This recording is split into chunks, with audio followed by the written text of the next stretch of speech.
Olá, eu sou Felipe Fonseca, sejam bem-vindos a mais um vídeo aqui no meu canal. Falarei nesse vídeo sobre o Homem de Ferro 3. Antes de que vocês se perguntem e fiquem preocupados, não tem spoilers, tá, nesse vídeo. Não, principalmente se você assistiu os dois trailers do filme, eu acredito que a maioria das pessoas assistiu. Não tem como eu falar do filme sem falar, enfim, de coisas da história e tal, de cenas. Mas eu não vou entregar nada da trama, então não vou estragar de maneira nenhuma o filme se você não assistiu ainda. Então pode assistir esse vídeo despreocupado quanto a isso. O Homem de Ferro 3. O Homem de Ferro 3 se passa após os acontecimentos dos Vingadores. A gente sabe que esse filme dá início à segunda fase de filmes da Marvel, que vai culminar nos Vingadores 2, em 2015. A gente ainda vai ter, nesse ano de 2013, o filme do Thor, o segundo filme do Thor. Em 2014 a gente vai ter o Capitão América, os Guardiões da Galáxia, e em 2015 os Vingadores 2. Então esse filme se passa após os Vingadores. A gente acompanha o Tony Stark e os acontecimentos dos Vingadores, tudo aquilo que aconteceu, a batalha, enfim, vocês assistiram, vocês sabem, aquilo afetou o Tony Stark de alguma maneira, ele deixou um certo trauma nele, e ele está tendo que lidar com isso. Além do fato de ter que lidar com o marasmo. Ele se encontra numa situação, no começo do filme, em que ele está simplesmente entediado e sem saber o que fazer. E a gente conheceu o personagem ao longo desses 3 filmes, né, os 2 primeiros Homens de Ferro, nos Vingadores. A gente sabe que ele é uma pessoa extremamente... não consegue ficar parado, quer sempre fazer alguma coisa, produzindo, e a gente encontra ele no começo do filme criando novas armaduras do Homem de Ferro, né, versões, e logo uma das primeiras cenas do filme é ele com o que seria o Mark 42, né, que a gente deixou o outro filme, Os Vingadores, no Mark 7, se não me engano, aí ele tá lá no Mark 42. Uma coisa que eu achei interessante e acho que vai agradar grande parte do público é o fato de a gente ter mais Tony Stark nesse filme. O que eu quero dizer com isso? Eu revi recentemente os 2 primeiros, antes de assistir ao terceiro, para dar uma refrescada na memória. E o Homem de Ferro só vai aparecer de fato com aproximadamente 1 hora de filme. Então, é óbvio que a gente tem esse Tony Stark nos outros filmes. Mas nesse, o Tony Stark sem a armadura, ele tem muito a ser feito, muitas coisas a fazer, e contar apenas com, enfim, a sua inteligência, com as suas habilidades como homem, sem a proteção e os poderes da armadura. O que é bem bacana, porque o Robert Downey Jr., enfim, já é consenso, é excelente no papel, o personagem é muito bom, e então a gente tem mais tempo de tela, mais coisas sendo feitas pelo Tony Stark e não pelo Homem de Ferro, o que é uma coisa bacana. O filme começa com uma narração, coisa que não, na verdade não é nem nos outros 2 Homens de Ferro. Nenhum desses filmes da Marvel, dos personagens que formam os Vingadores, tem narração. Então surge como algo diferente. Aliás, o clima desse filme, que não é dirigido pelo mesmo diretor dos outros 2 Homens de Ferro, o Jon Favreau, esse filme é dirigido pelo Shane Black, que dirigiu Beijos e Tiros, que também é com Robert Downey Jr., e ele também é roteirista desse filme, junto com o Drew Pearce, e ele é roteirista também da série de filmes Máquina Mortífera, quer dizer, ele tem... Mas, enfim, ele já tinha trabalhado com o Robert Downey Jr. no Beijos e Tiros, e tem um clima um pouco diferente esse filme dos outros 2. Ele é um pouco mais leve. Aliás, esse filme é bem mais leve. Ao contrário do que a campanha publicitária do filme nos levou a acreditar, pelos trailers principalmente, que seria algo mais sombrio. Até comentei isso no último podcast que gravei com meus colegas. O Renato Almeida comentou, né, que tava com medo desse filme ser muito sombrio e tal, porque não tem muito a ver com o personagem, né? Parece que todo mundo agora quer seguir uma linha meio Batman. A campanha não faz jus ao tom do filme. Esse filme não tem nada a ver com o que a campanha está mostrando. Esse filme é o mais engraçado, é o mais divertido. Em certo ponto até o mais infantil dos 3 Homens de Ferro. Eu não estou falando isso como algo negativo. É muito divertido. O filme é muito divertido. Independente da qualidade, até da análise fílmica, eu acho que não tenho dúvidas de que esse filme é o mais divertido. E acho que isso vai ser algo que vai, enfim, encantar o público. Sobre a narração, a gente sabe, né, que narração é meio complicado, é meio difícil, às vezes soa falso, soa forçado, porque geralmente a narração só tá afirmando coisas que a gente já tá vendo na tela, quer dizer, ela é redundante, e eu senti um pouco nisso nessa narração. A narração aparece em pouquíssimos momentos, como eu disse, no começo do filme, assim, o filme começa com uma narração, mas aparece em pouquíssimos momentos, mas não é algo que me agradou muito. Eu acho que até viveria sem a narração. Existe até uma explicação do decorrer do filme para essa narração existir, mas não me convenceu. Eu acho que o filme teria passado sem essa narração. De qualquer maneira, o clima é mais leve, como eu disse, e infantil que eu citei, é porque a gente tem, até acho que no trailer 2 até aparece, tem uma criança no filme. A gente não tinha isso nos outros filmes. É um personagem importante, né? Uma criança que é um personagem importante que gera uma amizade com o Tony Stark. E todas as cenas que envolvem essa criança, obviamente, são mais infantis. E apesar de que o Tony Stark continua sendo Tony Stark e rende bons momentos entre ele e esse garoto, mas eu não deixei de ter a sensação de que parecia meio os filmes de sessão da tarde, em todas as cenas que envolvem essa criança. Novamente, infantil nesse caso no sentido não muito bom. Parece que o filme dá uma arrastada quando esse personagem surge. É algo que me incomodou um pouco, mas acho que não compromete, no geral, o filme. Então, como eu disse, esse filme, passando-se após os Vingadores, ele sempre faz referência aos Vingadores. Tem umas coisas, detalhes, né? Então, eu não vou citar muito isso para não ficar muito chato, mas tem uma cena em que o personagem vai mostrar uma projeção para uma outra personagem, e ele, por engano, ele vai mostrar uma projeção do cérebro humano e tal. Não estou dando spoiler nenhum, tá? E por engano, ele quando vai mostrar, ele mostra um mapa do universo. Aí ele vai lá, arquivo errado, né? Vou mostrar aqui.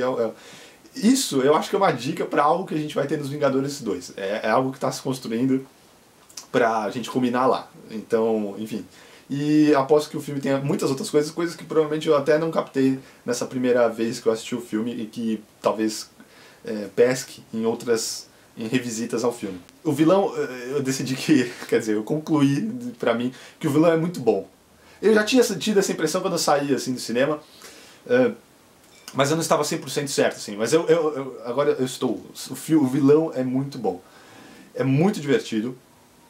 E acho que é algo que faltava nos outros filmes do Homem de Ferro. O Homem de Ferro 2 até, o Whiplash é bacana, mas eu não sei, o 2 eu acho que ele tem certos problemas de roteiro, enfim, de condução, que deixa ele um pouco aquém do primeiro, e até mesmo desse terceiro. Ele é muito divertido, ele tem muita ação, inclusive os Homens de Ferro vão evoluindo, né? Do 2 por 1 que eu vi recentemente, a gente tem uma expansão de escala, né? De tamanho, de coisas explodindo, de tamanho dos problemas. No 3 isso é levado às alturas, assim, ele é bem maior que os outros dois.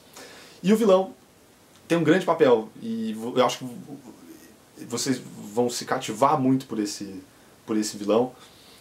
Ele rende ótimos momentos, alguns dos melhores momentos do filme tem a ver com o vilão. Assim, o Ben Kingsley está excelente, é o Mandarim, né, o vilão.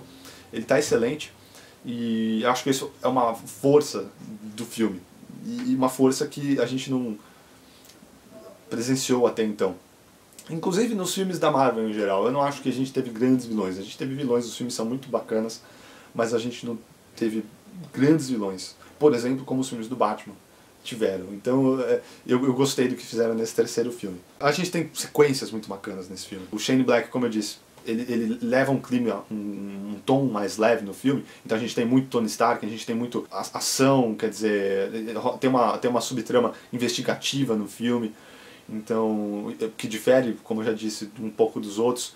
Mas apesar dessa leveza e apesar de muitos momentos, digamos, sem efeitos especiais, né? A gente tem muitos efeitos, sim. A gente tem muitas coisas grandiosas, e desde o começo do filme. E sequências muito bem boladas.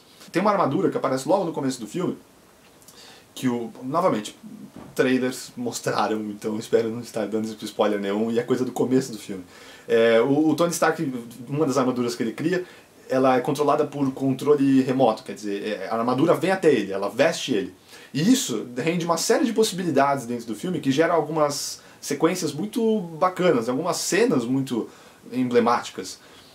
essa armadura, por ser móvel quer dizer, ele poder pegar essa armadura no ar, essa armadura vir até ele, possibilita uma série de coisas que o Shane Black utiliza muito bem, na minha opinião. Ele cria sequências que vão empolgar, que empolgam, eu me empolguei. E, como eu disse, emblemáticas, assim, tem cenas que vão ficar guardadas na memória por causa disso. Eu assisti o filme em 3D. Então vou avisar, aliás, eu devia ter avisado antes. O 3D é completamente desnecessário, completamente. Economize o seu dinheiro, assista o filme em 2D mesmo, não assista em 3D. O 3D não é nativo, quer dizer, o filme não foi rodado em 3D, o 3D é feito na pós, convertido, e não tem nada, assim, não tem nem aquela cena que, putz, uma coisa voa na tela, não que isso seja um bom uso de 3D, né, coisas voando na tela simplesmente, isso é o fácil, inclusive. O que eu quero dizer é que nesse filme nem isso tem. O 3D é muito fraco. A sala que eu assisti era uma boa sala, a projeção bonita, de qualidade. Olha, não gaste a mais com 3D se você puder. Realmente não vai fazer diferença. Outra coisa que é muito bacana nesse filme, e aliás, desculpem, né, legal, bacana, esses adjetivos soltos no ar que não querem, mas enfim. A Pepper Potts tem uma participação maior nesse filme e mais ativa. Ela participa mais. E se você viu... Eu não vou falar porque talvez você não tenha visto nos trailers e eu não quero entregar daí. Mas ela participa mais ativamente. Eu achei isso muito interessante. Porque a gente tem a Viúva Negra, na figura da Scarlett Johansson, nesses filmes dos Vingadores. Ela participa do Vingadores e apareceu primeiro no Homem de Ferro 2. Mas, enfim, ela ainda não é ela não é a personagem principal, pelo menos no universo dos filmes. Ela é uma sidekick. E as mocinhas são importantes em todos esses filmes, né? A gente tem atrizes importantes com personagens importantes. No caso da Pepper Potts, interpretada pela Gwyneth Paltrow.